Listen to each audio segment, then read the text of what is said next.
আওয়ামী লীগ কোনো রাজনৈতিক দল নয়, একটা মাফিয়া গোষ্ঠী। তাদেরকে এদেশে রাজনীতি করতে দেওয়া হবে না বলেছেন তথ্য উপদেষ্টা মাহফুজ আলম। গুম হওয়া পরিবারদের সংগঠন মায়ের ডাকের অনুষ্ঠানে তিনি বলেন, দুর্ভাগ্যবশত ভারত সরাসরি অপরাধীদের আশ্রয় দিয়েছে। সোহেল সামি রিপোর্ট। মায়ের ডাকের আয়োজনটি ছিল ঈদ উপলক্ষে, কিন্তু সেখানে কোনো আনন্দ ছিল না। ছিল ভাইহারা বোনের কান্না আর স্বামীহারা স্ত্রীর আহাজারি। আমাদের মনে হয় যাতে ঈদ না আসুক, আমার ভাইয়ের হাড্ডির সন্তান চাই। গুম খুনের মাধ্যমে যারা দেশে ভয়ের রাজত্ব কায়েম করে ক্ষমতায় টিকে থাকতে চেয়েছিল, তাদের আর রাজনীতি করতে দেয়া হবে না বলে সাফ জানান এই উপদেষ্টা।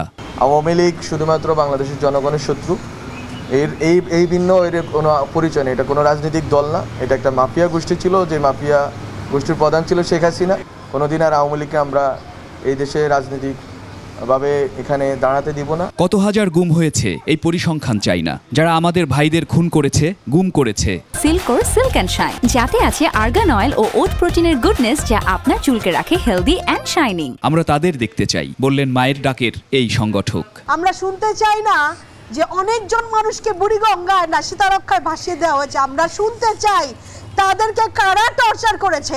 খুনিরা যে বাহিনীতেই লুকিয়ে থাকুক, খুঁজে বের করে প্রত্যেককে বিচারের মুখোমুখি করার প্রতিশ্রুতি দেন মাহফুজ আলম। যে সকল বাহিনীর সদস্যরা এখানে জড়িত ছিলেন তাদেরকে বিচারের আওতায় আনা হবে এই সরকারের আমলে। সোহেল সামি, 21 টেলিভিশন, ঢাকা।